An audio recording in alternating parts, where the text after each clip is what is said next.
everyone, praise the Lord. Welcome to this appreciation. நாளில் கூட உங்களை இந்த வீடியோ மூலமாக சந்திக்கல ரொம்பவே சந்தோஷப்படுறேன். இன்றைக்கி கூட உங்கள் மத்தியில் ஒரு சின்ன காரியத்தை உங்களோட கூட ஷேர் பண்ணிக்கலாம்னு நினச்சேன். என்ன காரியம் அப்படின்னு பார்த்தீங்கன்னா, நம்ம கடந்த ஆண்டுகளில் நிறைய கர்த்தருக்காக ரெசொல்யூஷன் எடுத்திருப்போம்.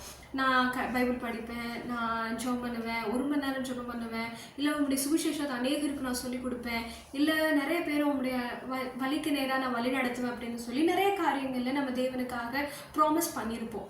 பட் அதை நம்ம எல்லாத்தையுமே செஞ்சுருப்போமா, இல்லை எல்லா நாளும் வருஷத்தில் 366 நாளும் நம்ம செஞ்சோமா அப்படிங்கிறத யோசித்து பார்க்கும்பொழுது இட் இஸ் டவுட்.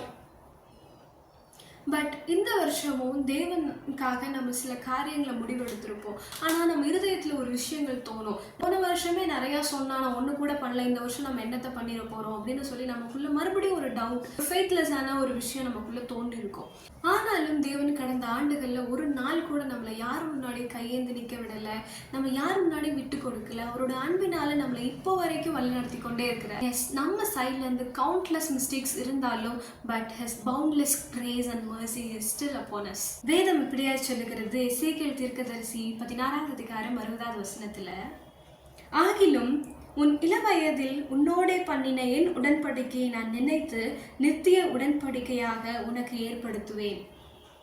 இதுலேருந்து நம்ம பார்க்க வேண்டிய விஷயம் என்ன அப்படின்னா, நம்மளுடைய காரியங்கள் நம்மளுடைய காரியங்கள் முக்கியமாக தேவனுக்கு பிரியமான காரியங்கள் செய்கிறதுனால மாத்திரம் அல்ல, தேவன் நம்மோடு கூட பண்ணின உடன்படிக்கை அந்த கவனன்ட்னால தேவன் நம்மளை இன்னமும் அவருடைய புதிய கவனன்ட்டுக்கு நேராக நம்மளை நடத்தி கொண்டு போகிறார்.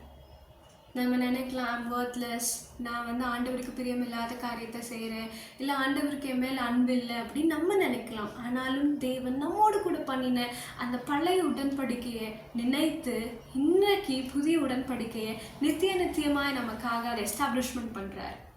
ஸோ இன்றைக்கி உங்கள் வாழ்க்கையில் நான் ஆண்டவருக்கு பிரியம் இல்லை, ஆண்டவர் என் மேலே பிரியமாக இல்லை, நான் ஆண்டவருடைய பார்வையிலேருந்து ரொம்ப தூரமாக இருக்கேன் அப்படின்னு டவுனாக ஃபீல் பண்ணுறீங்க அப்படின்னா, இந்த வசனம் உங்களுக்காக தேவனே தந்த வசனமாக இருக்கிறது. அவர் உங்களுடைய இளம் வயதில் அவர் உங்களோட கூட பண்ணின உடன்படிக்கையை நினைத்து இன்றைக்கு புதிய உடன்படிக்கை, அதுவும் நித்தியமான உடன்படிக்கை ஒன்று பண்ண இருக்கிறார்.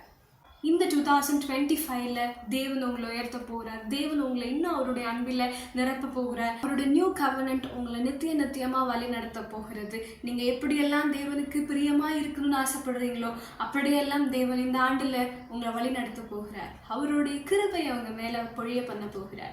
So hope you will enjoy the video. See you next video. Until bye, this is Sam Karishma.